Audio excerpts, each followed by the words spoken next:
Welcome. In today's guide, we'll walk you through the steps to enable push notifications for other updates on Facebook using your PC.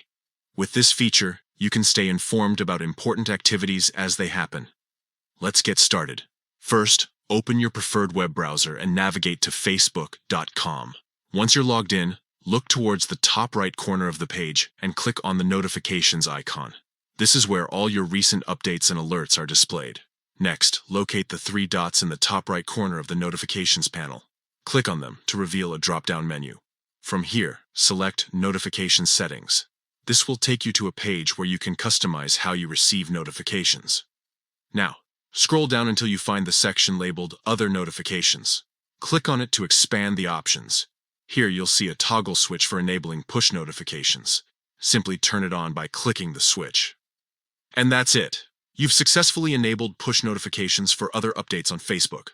From now on, you'll receive real-time alerts directly on your desktop, ensuring you never miss out on what matters most. Thank you for following along. Stay connected and enjoy your enhanced Facebook experience.